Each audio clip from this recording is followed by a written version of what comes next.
Hello there, good morning, good afternoon, and good evening. So, how to download Free Fire on Android TV? This is the updated version for 2025. So, first, check your Android TV specifications. Make sure your device runs on Android 9 or higher. Ensure at least 2 gigabytes of RAM and enough storage space. Now, step number 2 that will be enable unknown sources. So, go to settings, device preferences, and security.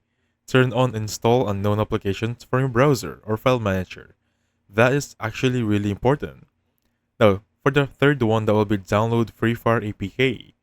On your TV browser, just search the word Free Fire latest APK download.